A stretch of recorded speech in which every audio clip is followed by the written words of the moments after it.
Ala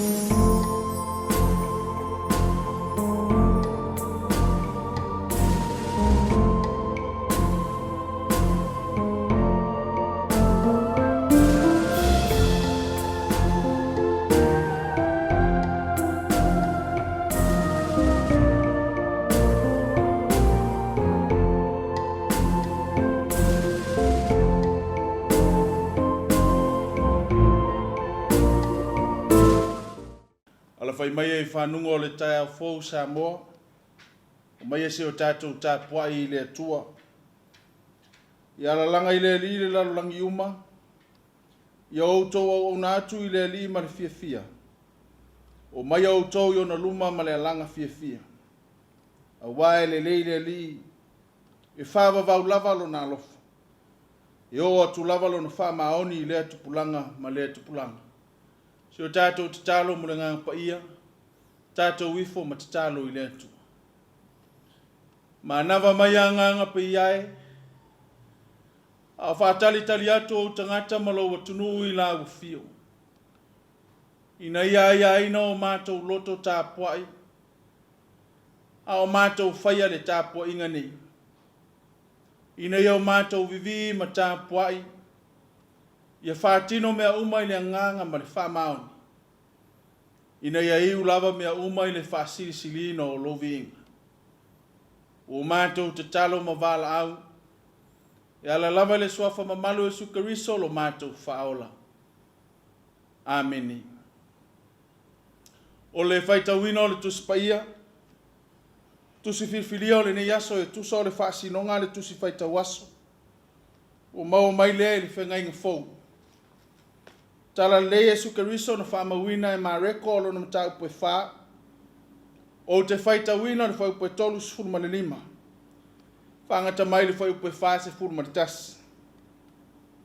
Whafonga maia o a whionga pa ia lo tātou watua. O lea lava aso, o i le afiafi. O na whetalai atu lea o ia i a te ilantou. I nā tātou o atu ia le tasi tu. Wala tau tu ua le moto o tangata, ua i le vaa o ia.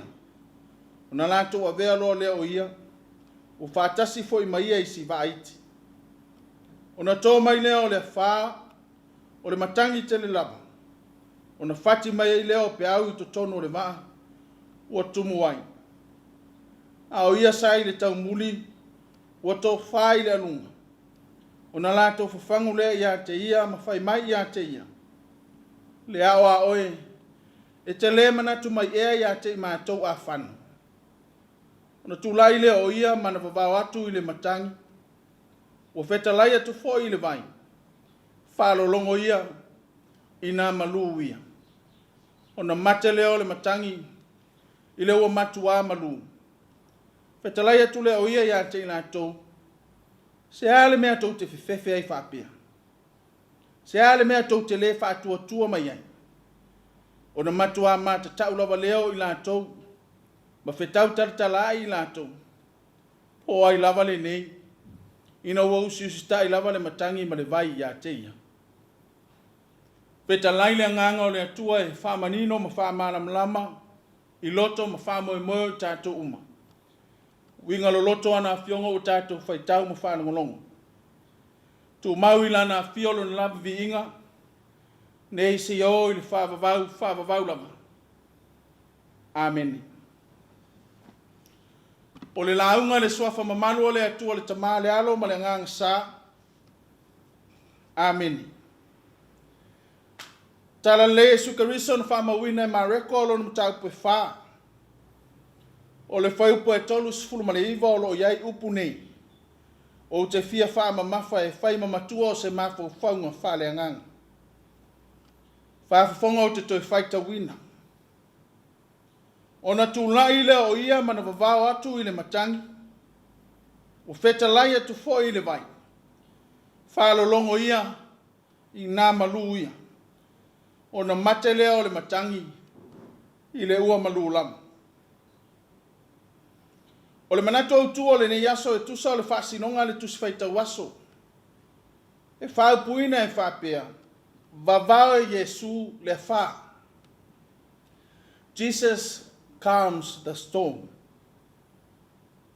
Vavao e Yesu le fa. Ele fau Samoa ele atunu pele. Le tala ile keriso mavavenga na yefaya. Eleo se me fau. Eleo ni tala e fau foi. Awa onga mga luenga faola. Sa faali ai lo na mamalu malo na silsilesi.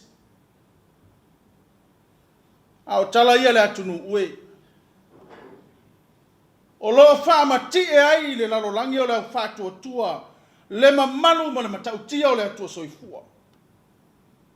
E ala ia keriso o ia o le atua li utinu tangata. O tala ili fa malo lo ina o e mamai.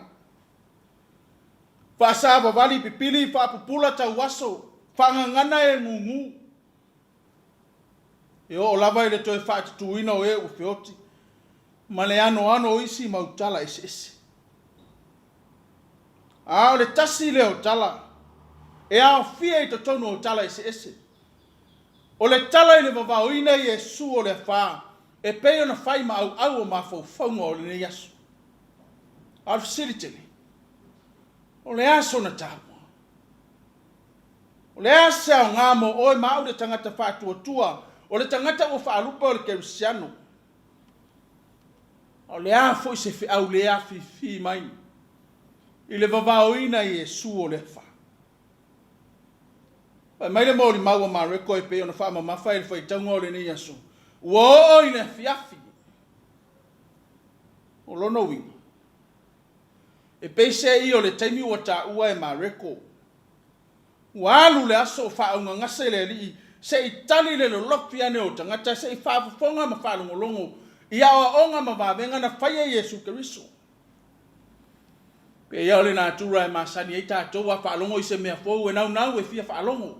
Fia mata ma se i vaai ma se i mōri mau i ai. Talai atu leo Yesu yo so. Ya ngai le isi tu lona wi. Tu ua le tu isi sifo le sami Galilea na paatino ai ngā luenga Yesu mana o onga. Aya ngai le tu isi sa e o le sami. Haole vai sua le. Leo lo tala ye mareko. Le va ainga o lo fa mamafa e mafo fonga o le aso le ni. Ina wo so fa ia le fo launga le fa ma le matangi malosi. E pe ona o tau tala i le amatanga e le o se tala e fou. O le tala ua taitalinga i le whaafafonga ua maasani ai le tangata whaitau. O le whesiri lea. O le aso na tau. O le asa fe au o lo momoli mai pe a whai ua maasani ai le whaalonga le tangata. A fua i le taimi na tupu ai le vainga le i le vai Galilea. E me ole taimi o le mae ai o isi vavenga, o wha malo longa, o a onga na whaia Yesu Keriso. O lo nowi, ua tatau i le taimi le ono ngoto unga le pe au loto le au soo, i le Keriso mano na wha moe moe. Ai mai solo lato wala wina wha so. Ai pese, o le angi a le wha, ua ose tofo tofonga o le wha tua wha so, o le Keriso ua filifilia. E iai nei wala tāua o te fia whaamanino o le tala le nei. E whai ngō fia i o na mana malama le whiau o le nei asu. Mua. Mua ai whetalai e su i le whaatonunga i o na soo. E a ngai le isi i tū. E leo se tala e pane ai. O le whetalenga o lo au mai manino ai le mautinoa i Yesu. O le malanga mai se sifoanga i se sae o Galilea. O le malanga e taunuu i le manuia. Sa te tau lava lai lau so. Ona le popole ma aua le fefe. Ina wangi le fa. Aisea. Le anga e leo se isi ona le whaatonunga o Yesu. A le fōlinga le. O le malama le leo lau so. Po oa Yesu. A whai o lea na whetala Yesu. E a ngai le isi tu. Oa lava lai tanga e tutupu i le vasa. Ma le vai riu lea. Le ai lava se mea popole ma pepe ai le tangata. Le anga o le malanga o tautino Yesu. E tau nuu i le manuia. Lua. O le malanga ya ngai le isi tu. O le malanga o lo o whaatasi ma Yesu. Ale mo ni maumari. E tupu le wha ma le matangi tele i le vasa. Lai tō wha Yesu i le tau muri o le va. Paua leo le vala le ta ua i le o whewhenga lia. Le moe o Yesu. Ia la tau tustusi. A o le wha i longa o le i tu tangata o le atua. Mo sala i le vai vai. Le anga le pito a mause ma lo longa. Walu le aso wha au ngase ringa luenga wao.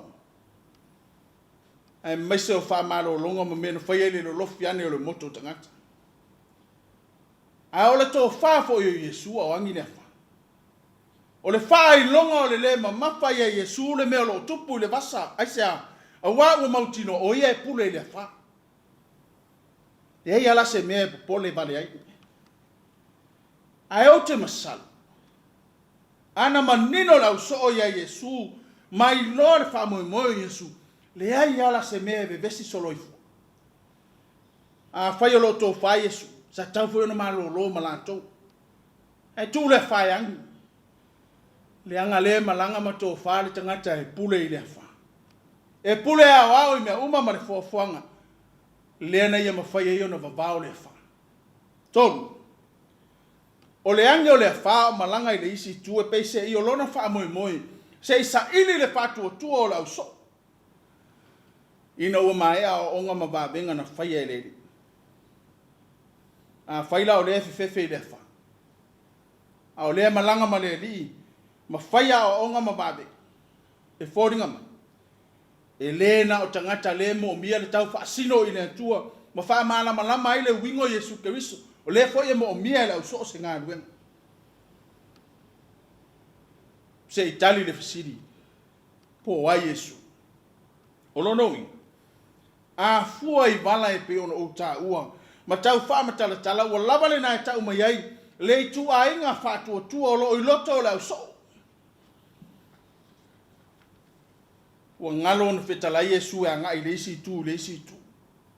Ngalo wa venga ma wha malo longa ma o onga. Ai wa sili ai na ngalo i le au so. Lai tō wha Yesu i le maa.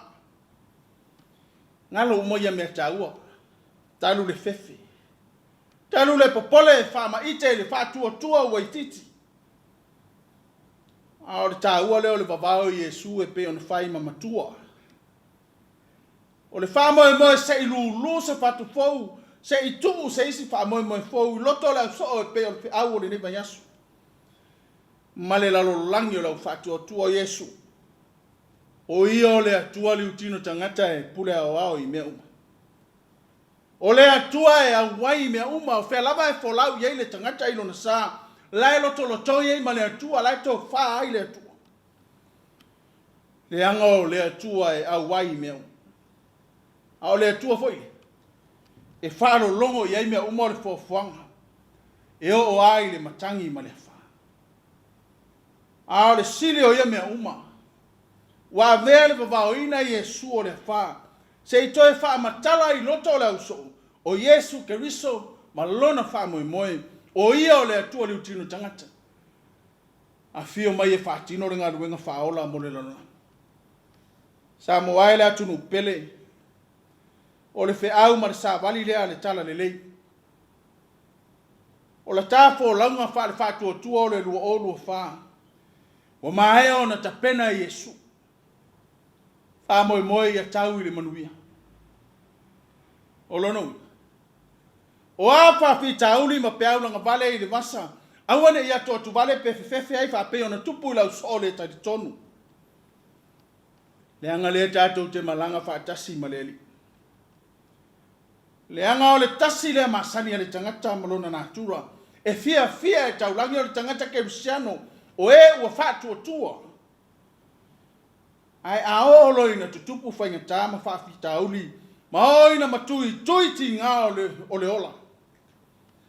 Ngā lololea. Lai tō whai Yesu i le tau muli o lona sa. E matua ngalo lava o lo malanga ma Yesu. Ina ua whaavai vai i mea whatau wa o le ola. A o le tū mumusu lea le tala lele. A whai e tutupu a wha. O le ata wha atusa o whawhita uli. E a fua i whainga le ti apa. malang. Tātou wō ma le whātua awa le popole, awa le vavao, awa le ves. E vavao i Yesu. Ai tau alo ta whātua ma tari tonu mautinoa i le ani. Ona le aia leo se mea popole vale ai le tangata. I le malanga o le nei tau sanga ma ona whaingata. Mautinoa foilo tātou wanga i FAIFEAU o le ni aso. E iai teimi afe ma iai whaafita uli o le ola. E iai teimi e luka ai le whaatinonga o le aso. I whainga le ali o le lalolangi ma peise ia se pā. Fisoua ina le soifua ma le ola. Aua le popole. O lo tātou malanga whaatasi ma keriso i whaatinonga uma o le ni aso. Ao ina tutupu whaafita uli. Toi fo iani. Te paifo. Pa iane se whafangu le ali. Tau iai au mawhatianga. Whaitalia le ali i mawawau. Le anga o le fio mai o keriso. O le alofa la mea i o le atua. Ina wa whaatia le malanga whaatua tua le tangata o le angasala. Wa vea ma peau langa vale. A fua ia te. A fua i le fia atua o le tangata. Ai o lona maliuma lona toi tu ma malu. O le taulanga na vavao i Yesu le wha. Ma le wha mo i tau nuu le sinionga. Ma le malanga le tangata pātua tua i le ola e wha vavau. A whailena. Tate tu mau ia te ia i le whātua tua wha maoni. Mo tātou manino mai loale. O ai Yesu. Amen. Le a tātou vi le tua i lona vi inga o saunia. Oh,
Ua tātou sanga, talo le whaafitai, pātou senga, ma momoli o tātou manao I le atu.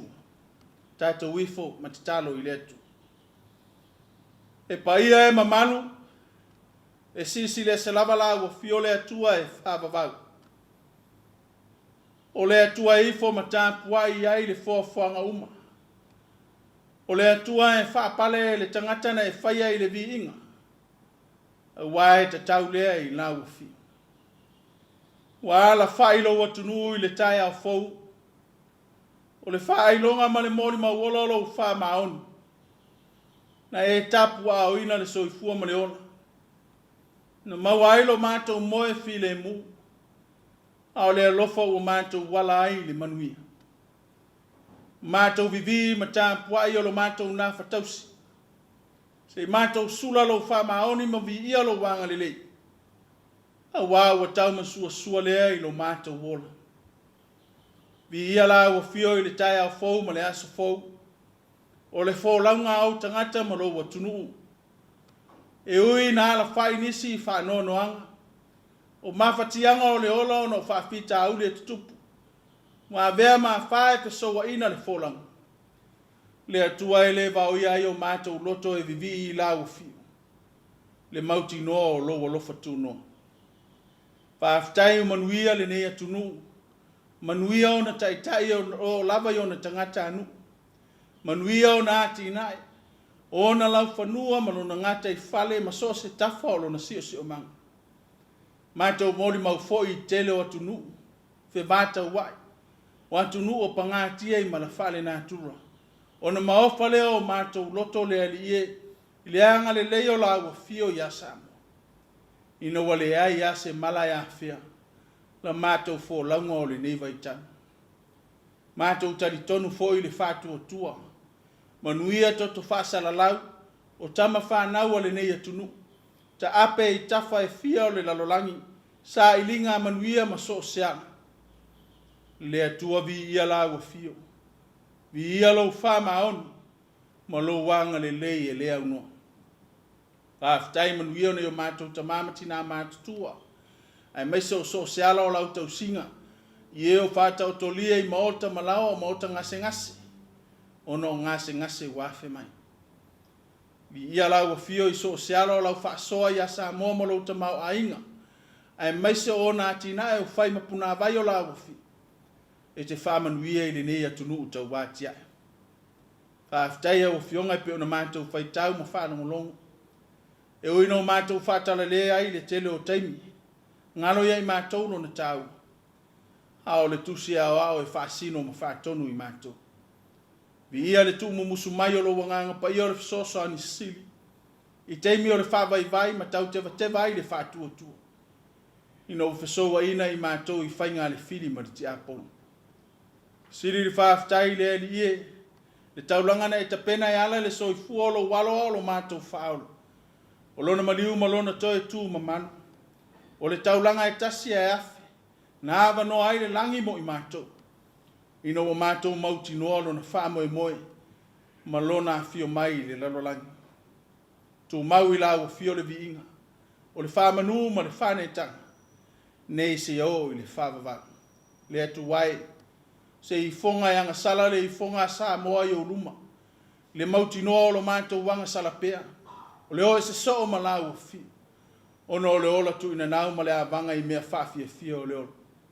Mātou ai oi ma whātonga I la o fio e whapale mai lo walofa. Whamangalo le I fonga Samoa. Ia iai lo wanga le lei. E te ao e te whātonu e te whaasino I mātou. Ina ia langona I o mātou loto le salambo o whamaoni. O mātou te talo le Lealiie. Mātou langona lava le ma whaia o se mea. Wa foi fati nonga alo watunu mo tangata. E a e fua pe au noa malau fi. O le ala leo lo mātou muai vala au. E te tautai mai le fo launga alo watunu. O fati nonga umo o le ne yaso. O le ulu fale ma le ulu fafo le ae ma le ifo ifo le uta ma le tai. O faiva ma tiuto le apanoa iai o tangata. Le Lealiie le atua si e tausi ma faa ma malu iai o a olofa. E malu ti ai le soifua ma le ona. Anga le lei o mātou taitai. o taitai whaale malo, taitai whaale kale sia o nuu maainga. Anga lelei o tangata anu, ai maise o so se tafo le lalolangi, ta ape ei tama whanau o le nei atunu. Ie iai lo wanga lelei mau whaamanuiang.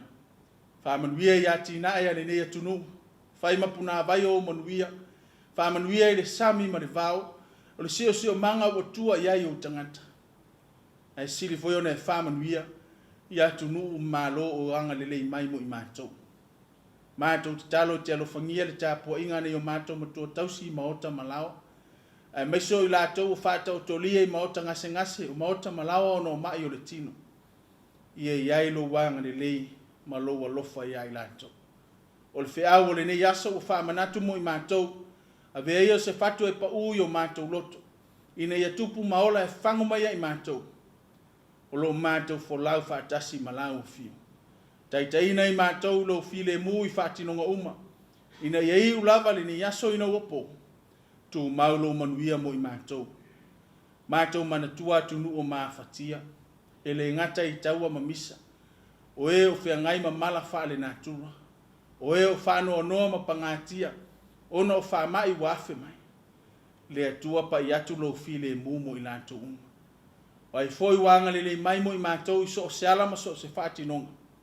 O lau o fio e te taui e tusa o au whaamanuianga. Wai foi o ita mai, whai mātou mo lātou fili le atua. Mātou langona whaatasi le whaamangaloai. Ai silo na whaamanuia i ai lau o fio. O a mātou te talo ia, whaatasi ma le telo manao i o mātou loto. Wai e iai lau lava fina ngalo, ai au ono so mātou whaatau anang. Mātou te talo ma vala au, e la lava le suafa ma malo e sukariso lo mātou whaola. Au le manuia ma le file muola o fio le atua le tamā, le alofa sisi le so i e sukariso lo mātou whaola. Māftanga ma whana ma lo wanganga pa ia, tu maule i lungo i mātou manei, Samoa ma le lalolangi atoa, nei o i le whavavau lama. Ameni.